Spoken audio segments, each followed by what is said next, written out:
Apresentação da socialização do seminário do módulo 5 do grupo formado por Isabelle Ferreira Barca dos Santos, José Ramon Ferreira Dias, José Roniel da Silva Santos e Tamires Alves da Silva, da classe de Tiago Vidal Luiz de Almeida, com o tema de organização como aliada para facilitar o trabalho em sala de aula e título Foco na Organização Espacial. Resumidamente, o presente projeto tem o intuito de esclarecer algumas dúvidas quanto à correta organização do ambiente escolar de modo a melhorar o aprendizado fornecendo um ambiente audiovisual e especialmente bem estruturado e verificar o ponto de vista do estudante, o qual deve ser imaginado como o foco do trabalho do educador, haja vista a sua função social sobre o desenvolvimento deste. Introdução. Para se discutir o papel da organização no ato de lecionar em sala de aula, é necessário principalmente elucidar o significado de organização. Segundo o site significados.com, organização é a forma como se dispõe um sistema para atingir os resultados pretendidos, sendo normalmente formado por uma ou mais pessoas que executam funções de modo controlado e coordenado com a missão de atingir um objetivo em comum eficazmente. Desta forma, a organização se utiliza como ferramenta didática. Pode facilitar a construção pedagógica, seja pelo zelo ao se formular um relatório de aula, seja pelas simples formas de enfileirar as carteiras dos alunos, com o objetivo de melhorar sua comunicação com o docente, tanto na comodidade do profissional, o qual prevê o acontecimento como a experiência obtida pelo docente, que obterá um ensino de melhor qualidade. Haja vista a importância da esquematização das aulas para a condução conveniente da fluidez do ensino, é indispensável que se exalte o quão fundamental é estar preparado para o enfrentamento da vida docente, tendo em mente que o ensino ultrapassa as portas da sala de aula, de modo que até o tom de voz do profissional impacta positiva ou negativamente na convivência com sua turma. Para tanto, viu-se na construção desse artigo a oportunidade de explorar experiências de profissionais mais familiarizados com o assunto, a fim de apontar um norte para aqueles que buscam firmar-se nessa área. Por exemplo, segundo Marty Darling, em 2017, as crianças, professores com uma voz mais suave são mais confiáveis, enquanto professores com uma voz mais áspera são mais ameaçadores. Amplamente falando, esse artigo ensinará aos graduandos de licenciatura de Química uma forma mais apropriada de se posicionar do início ao fim de uma aula, apoiando-se na preparação prévia, tanto do seu posicionamento e da sua logística de organização do espaço reservado à aula, como de artifícios alternativos para uma melhor transmissão de conhecimento, como o uso de analogias. Fundamentação teórica. Para enfatizar a ideia atemporal da necessidade de preparo prévio, cita-se Pitágoras.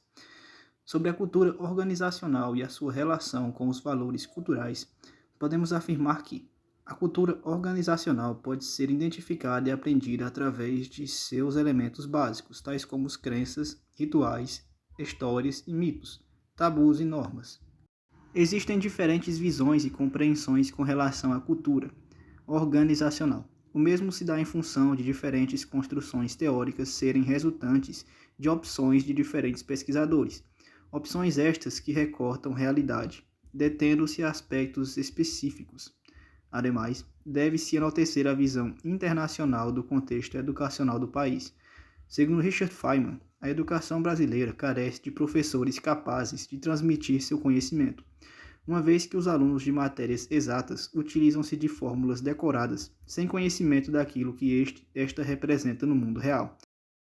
A seguir estão expostos os gráficos resultantes da pesquisa de campo, com 3 alunos da escola Odete Nunes Dourado, sendo a primeira pergunta sobre a estrutura da sala, a segunda sobre os artifícios visuais e a terceira quanto à sonoridade do local. Metodologia. Para a seguinte pesquisa, foi realizada a aplicação de questionários a alunos da Escola Municipal Odete Nunes Dourado de diferentes salas, com o intuito de esclarecer a forma como é recebida por estes questões de poluição sonora e ou visual, além da forma como estão estruturados os seus locais de aprendizado. Nestes questionários constavam as seguintes perguntas: você considera a sua sala de aula adequada ao ensino? Se existem gravuras ou imagens espalhadas pelas paredes da sala, elas costumam tirar a sua atenção? Se, em alguma ocasião, houve barulho ou confusão dentro ou fora da sala de aula, isso prejudicou o seu entendimento do assunto ensinado pelo professor? Sendo escolhidas as seguintes respostas. Para o primeiro aluno, sim, pois acha a escola uma boa estrutura. Sim, perde muita atenção e acha excesso de informação. E não, confusões não tiram a sua atenção. Para o segundo aluno, não, deveria ter mais espaço para estudar. Para a segunda resposta, não, não presta atenção. E não, nunca fui envolvido. No terceiro aluno, sim, tudo perfeito. Não, acha tudo muito educativo. E não, nunca houve confusões que tirassem a sua atenção. Resultados e discussões.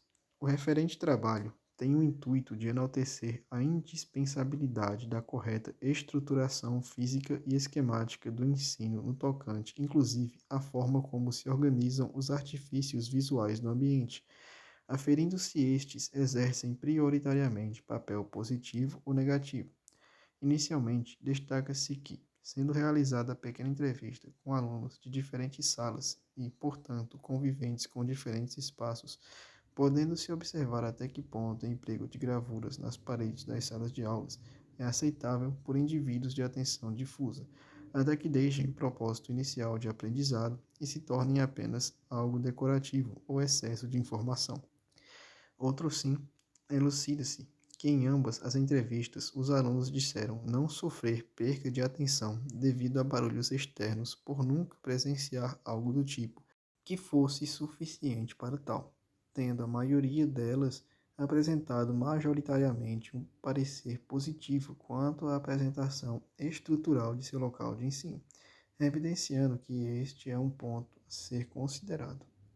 Ademais, deve-se frisar a questão do espaço, tendo apenas o aluno da menor sala apresentado um parecer negativo quanto ao tópico, demonstrando que a proximidade relativa entre as carteiras dos alunos é sim algo que deve ser observado pelo líder da sala, o professor. Portanto, embasando-se no parecer discente, faz-se saber necessário manter um padrão de torno de 1 metro de distância entre as carteiras, um mínimo de poluição visual, de modo a conter apenas informações relevantes ao estudante e um ambiente, dentro do possível, calmo e de predominância do educador. Conclusões. Por fim, conclui-se que, apesar de divergências de opiniões entre os dados coletados, os recursos visuais e especiais estudantis são encarados, geralmente, de forma positiva pelos alunos, contando que se evite excessos e estejam bem estruturados de modo a agregar, e não somente como artifício decorativo. Ademais, deve-se enaltecer que o número relativamente baixo de indivíduos entrevistados pode resultar em caráter conflituoso com pesquisas feitas em maior número ou em escolas com estrutura inferior à visitada. Por fim, constam-se algumas das referências.